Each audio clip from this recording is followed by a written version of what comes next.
Vamos lá, galera.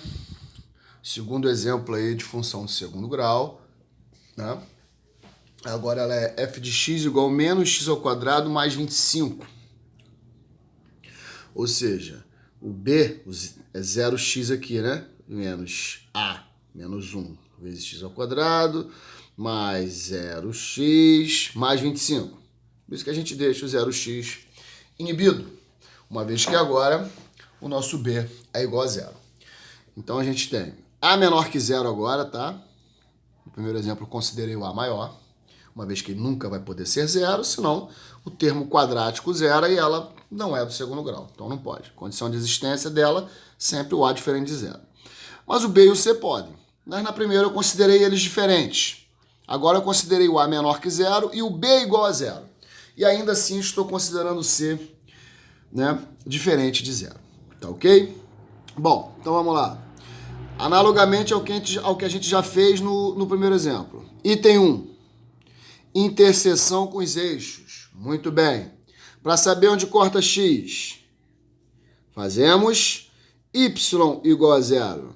Quem é y igual a zero? É o próprio f de x igual a zero, porque f de x é y. Muito bem. Então, fazendo f de x igual a zero, temos menos x ao quadrado mais 25 igual a zero. Uma equação de segundo grau que a gente pode resolver de que maneira? Letra para um lado, número para o outro, né? Menos x ao quadrado igual a menos 25. Simplesmente passei o 25 para cá com o sinal trocado. Aí multiplicando por menos 1, x ao quadrado igual a 25.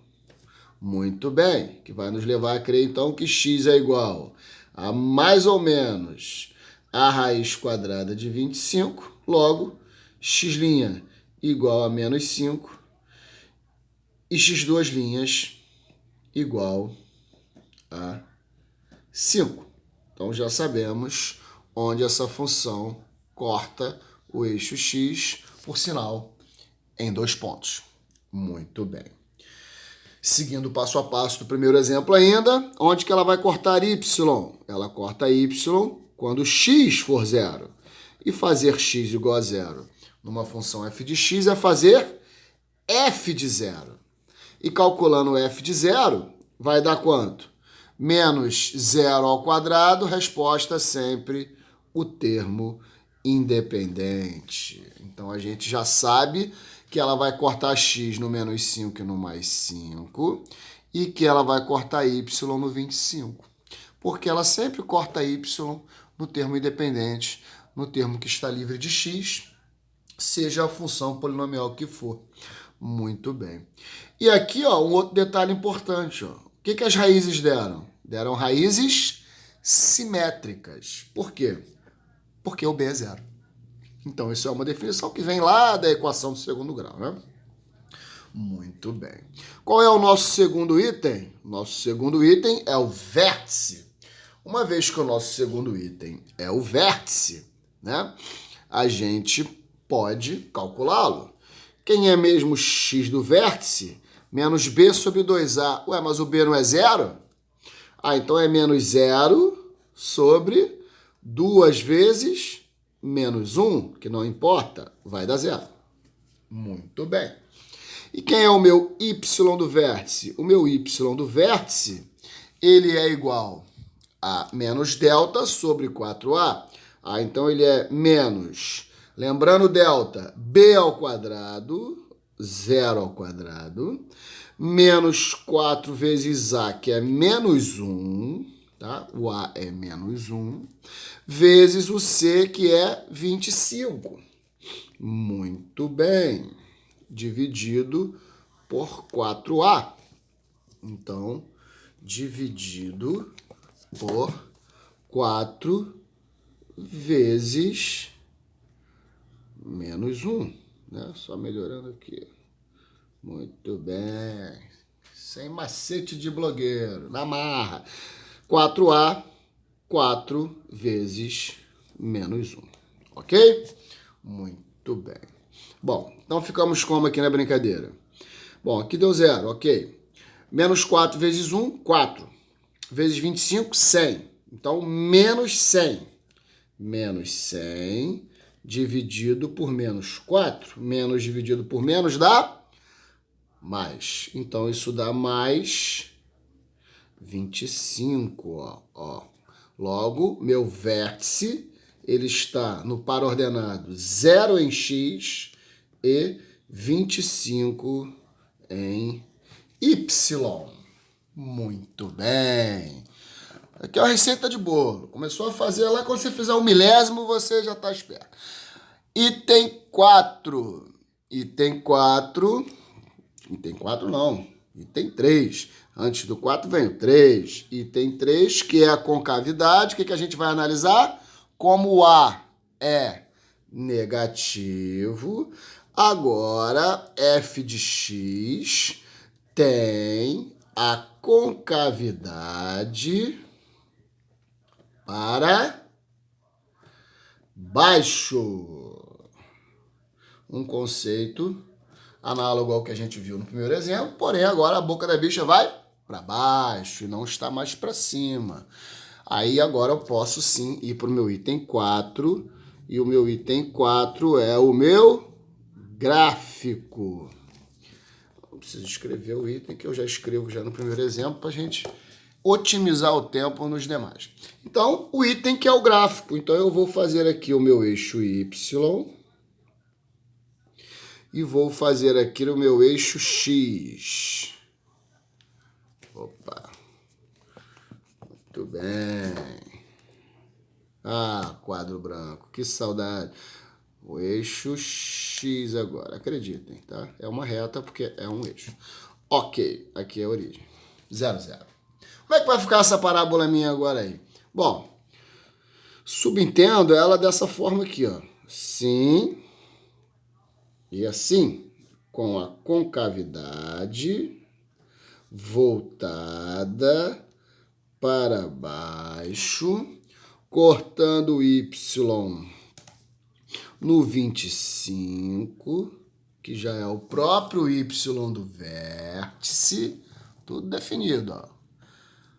Corta o Y no 25, porque corta Y quando x é 0, sempre no termo independente. Esse 25 também é o Y do vértice, porque o B é 0, a gente cai nessa definição. Cortou x aonde? No menos 5 e no mais 5. O x do vértice é quem? 0, mandando flecha para o Y do vértice, que por sinal nesse caso não é ponto de mínimo, né? É ponto de máximo porque a concavidade está para baixo, então esse vai ser a máxima, essa vai ser a máxima imagem dessa função, né? Daqui para cima não vai ter mais, né? Daqui para baixo ela vai ter imagem, ela vai simetricamente abrindo o seu domínio, vai pegar todos os infinitos valores de x e vai sempre caminhando cada vez mais para o menos infinito, ok? Então a gente já pode pensar aqui num estudo do sinal, né? Ó, vou fazer aqui de azul para dar uma diferenciada, a minha parábola simétrica, cuidado. E vou fazer o estudo do sinal. O que vai me dizer esse estudo do sinal? Se eu pegar valores menores do que o menos 5, eu vou estar encontrando esse gráfico sempre abaixo de 0. Logo, para qualquer valor do domínio x menor do que menos 5, f de x ou y dessa função é sempre negativa. O mesmo vale para valores se eu pegar aqui maiores que o 5, né? Que eu vou estar encontrando ela sempre, ó, ela vai abrindo. Vou estar encontrando ela sempre abaixo de 0. Se eu pegar exatamente o menos 5 ou exatamente o 5, ela vai dar 0, né? Porque são as raízes. E se eu pegar valores entre menos 5 e 5, eu entendo que eu estou sempre encontrando essa função acima de 0. Logo, ela tem, né, sempre valores positivos para domínio entre menos 5 e 5, tá? Muito bem. Então, a gente tem aqui agora o nosso quinto item, que é exatamente escrever algebricamente esse estudo do sinal. Então, como é que eu escrevo algebricamente esse estudo do sinal? Se x menor do que menos 5, se x menor do que menos 5, ou x maior que 5, então f de x é sempre menor que zero. Note que assim como na reta quando o crescimento muda, os sinais invertem. Na parábola, quando a concavidade muda, os sinais invertem, ok? Então, se x for exatamente igual a menos 5, ou se x for exatamente igual a 5, então f de x é igual a zero. E se x estiver entre menos 5 e 5, então, nesse caso, f de x agora é maior que zero, é sempre positiva, né? É importante que a gente entenda esse estudo, porque as inequações virão rasgando. E é esse estudo que resolve as inequações polinomiais, ok? Muito bem. E agora o nosso sexto e último item, né, que é o conjunto imagem, é definir qual é o intervalo do meu contradomínio y que foi verdadeiramente escolhido e flechado, os elementos flechados pelo meu domínio x, né? Muito bem. Então a gente tem que se 25, né, se aqui é o y do vértice e é o ponto máximo dela, agora, porque ela está com a concavidade para baixo, eu não tenho imagem acima disso. Como é que eu posso ter alguma coisa acima do que já é máximo, né? Não tenho. Então, daqui para baixo, todo mundo é flechado por todos os valores de x. Agora, esses valores de y acima do 25 não recebem flecha. Então, eu venho aberto do menos infinito, em ordem crescente, né? Aberto do menos infinito, que o infinito não se fecha, até o 25, que é o meu ponto máximo, fechado. Tá aqui o estudo do conjunto imagem da nossa função do segundo grau, segundo exemplo, quando A é negativo, B é zero e C é diferente de zero. Ok? Vamos para um terceiro exemplo? Então, no exemplo 3, se eu disser aqui, ó, terceiro exemplo, eu vou considerar agora o seguinte. Eu vou colocar a função f de x igual a 3x ao quadrado menos 9x. Muito bem. A definição dela, então, fica como? Seus parâmetros. O A é maior que zero, porque 3 é positivo. O B é diferente de zero, porque menos 9 não é igual a zero. E o C agora é zero.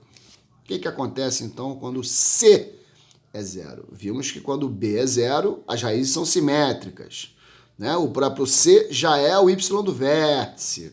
O x do vértice vai dar zero. São definições de quando o B é zero, né? Quais são as definições agora, então, para que C seja igual a zero? Vamos para o pau.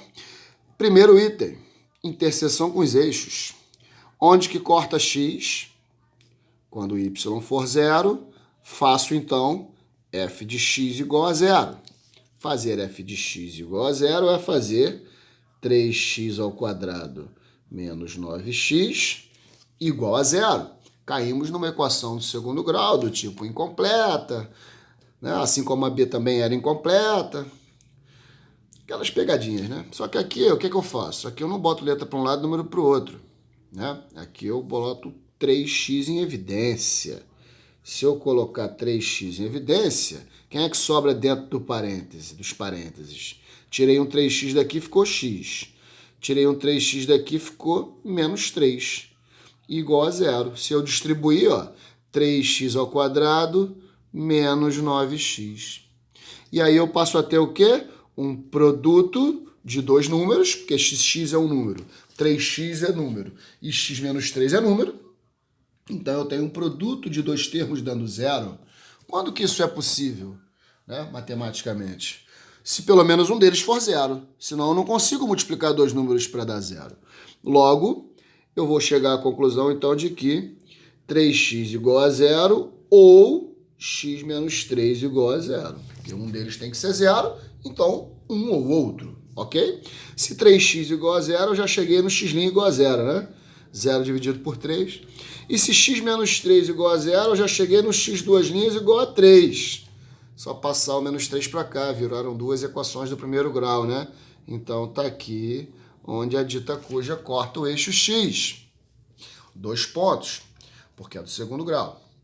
Né? Muito bem. E onde que ela vai cortar y? Quando x for zero. Então ela fica definida quando x é igual a zero. Fazer x igual a zero é fazer f de zero, que dá sempre o c, que nesse caso é zero. Agora quem é zero é o c, né? Então ela vai ter que cortar a origem. Porque se ela vai cortar o y igual a zero, ela vai cortar o x igual a zero, porque o y igual a zero é o mesmo ponto onde x é igual a zero. Ok? Muito bem. Segundo item, do estudo completo, a gente trabalha com o vértice. X do vértice, que é menos b sobre 2a. Então é menos 9, porque o b agora é menos 9. Sobre 2 vezes a, então sobre 2 vezes 3, porque o a agora é 3. Muito bem. Então a gente tem menos 9 mais 9 sobre 6. Simplificando por 3, né? Vai dar 3 meios, né? Por 3 aqui, por 3 aqui. 9 por 3 dá 3, 6 por 3 dá 2, que é igual a 1,5. 1,5 é o meu x do vértice. E o meu y do vértice? O meu y do vértice é menos delta. Sabemos que delta é b ao quadrado, b é menos 9, menos 4 vezes o a, que é 3, vezes o c, que agora é 0, sobre 2 vezes o a, que é 3. Mentira, 4 vezes o a, cuidado. Y do vértice é menos delta sobre 4a. Tá ok? X do vértice, que é menos b sobre 2a. Bom, aqui, ó, menos 4 vezes 3 vezes 0 vai zerar tudo, não é isso? Então, fiquei só com menos 9 ao quadrado, que vai dar 81. Com esse menos aqui de fora, vai dar menos 81 sobre 4 vezes 3, que é 12. Mas eu posso dar uma simplificada nisso aí. O 81 não é divisível por 12. Sim, mas eu posso simplificar isso aí, por exemplo, por 3. Né? Se eu simplificar o 81 por 3, vai dar menos 27. Né? Muito bem. E se eu simplificar o 12 por 3, vai dar 4. Então, ficamos assim, ó. Dividiu por 3 aqui, dividiu por 3 aqui, né? Então, ficamos com menos 27 quartos, né? Menos 27 quartos, que vai me dar 6,75, ou seja, menos 6,75, tá? Então, esse é o meu y do vértice. Uma vez que eu conheço x do vértice e y do vértice, eu já posso definir, então, que o meu vértice tem os seguintes par ordenado: 1,5 menos 6,75.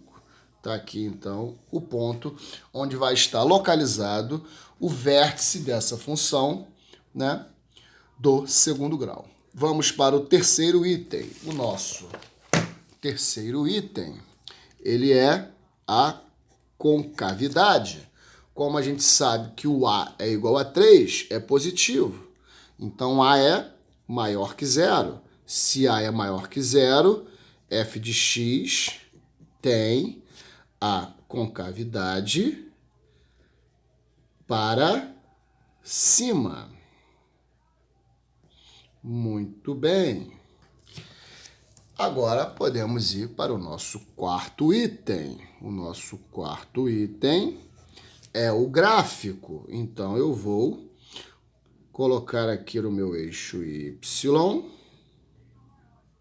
Vou colocar aqui no meu eixo X.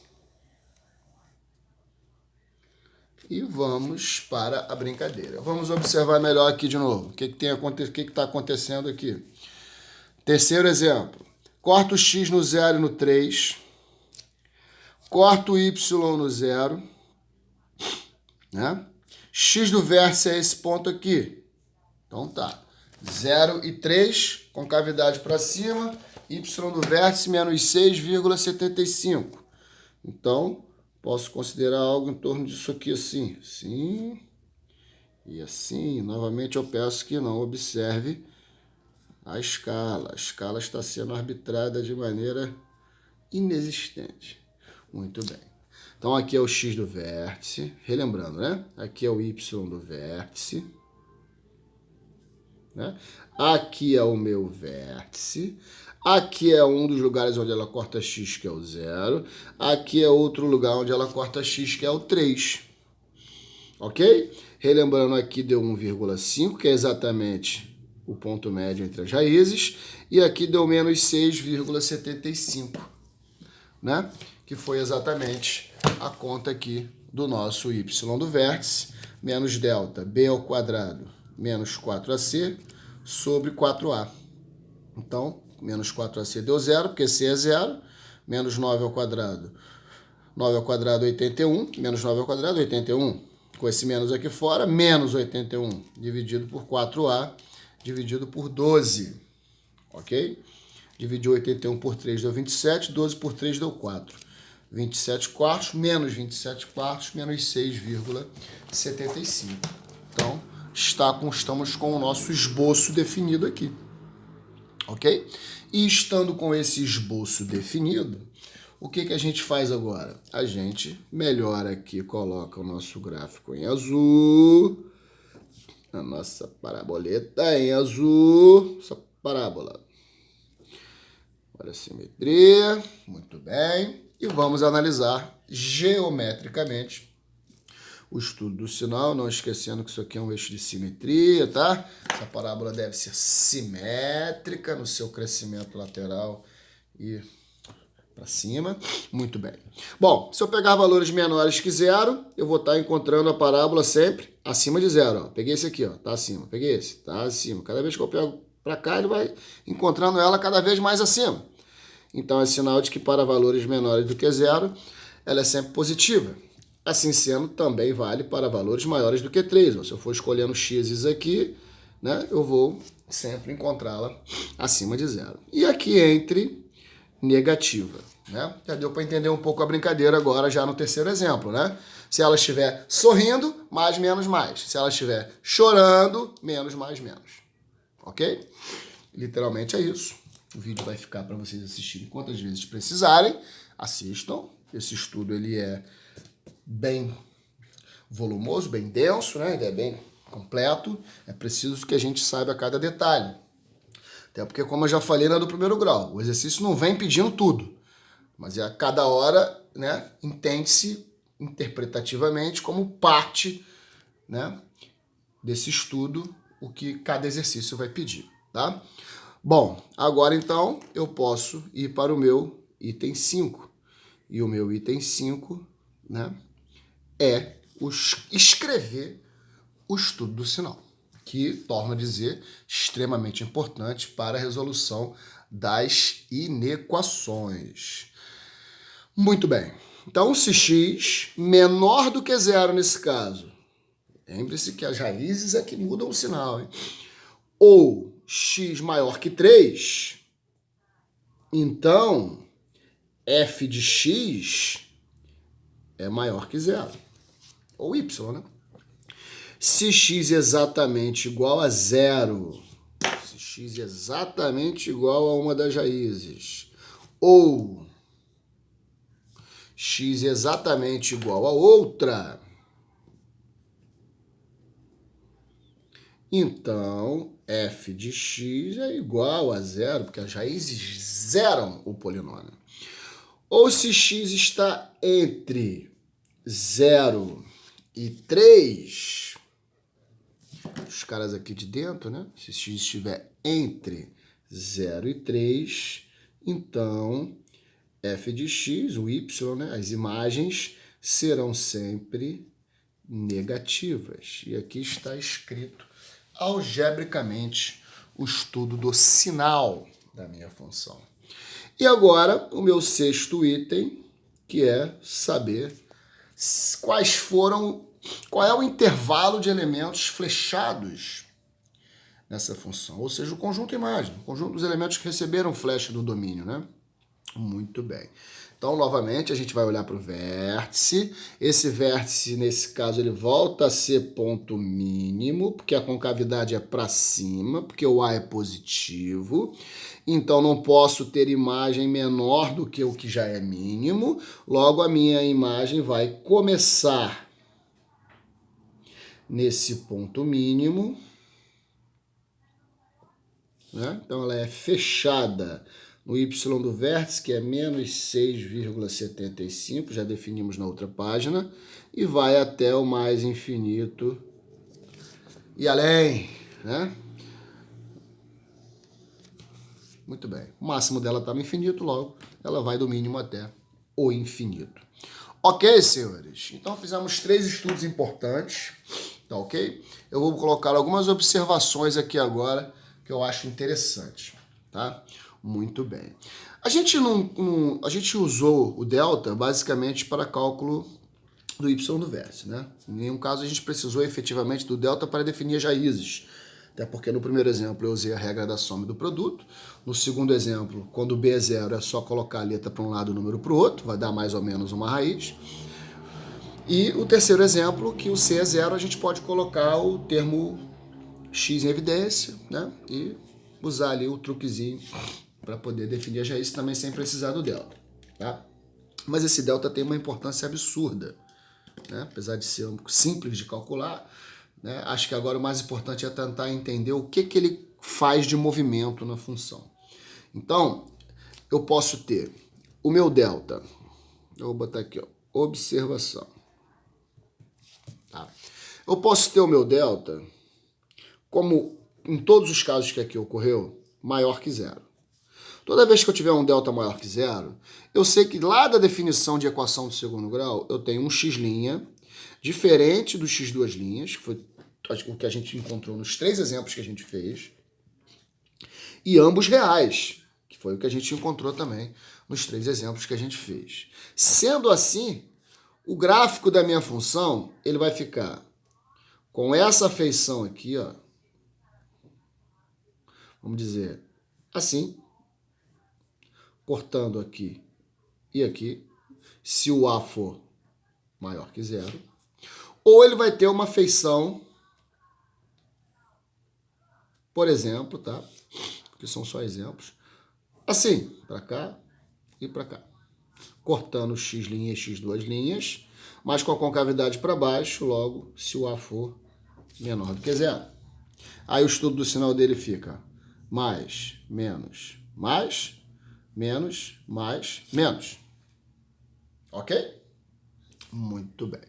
Se o meu delta for igual a zero, a gente tem uma definição que também vem do estudo da equação do segundo grau, que diz que x' ele passa a ser igual a x duas linhas e ambos pertencentes a R. O que significa isso, professor? Significa o seguinte, significa que eu posso ter um gráfico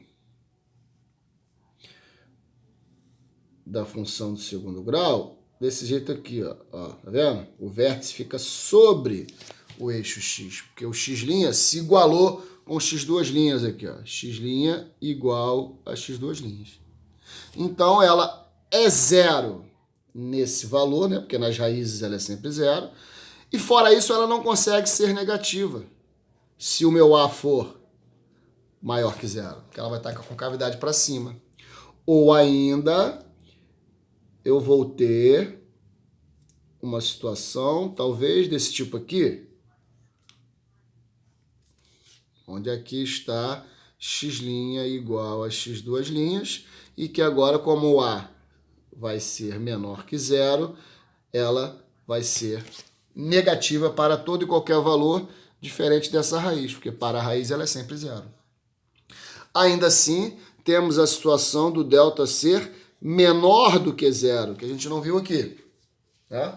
No primeiro momento, eu vou só dar como observação.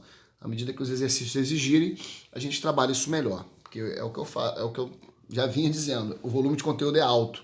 Então, eu preciso trabalhar pelo menos a base. Que aí, depois que a base vier, a gente vai pegando os casos especiais. Bom, nesse caso, eu tenho um x' diferente de x duas linhas, sim. Mas eles não são reais. Vai dar um delta negativo, vai dar uma raiz quadrada de um cara negativo. Isso ainda é um problema para nós. Em alguns meses, veremos que não. Que existe sim maneira de achar essas raízes no campo dos complexos. Mas nos reais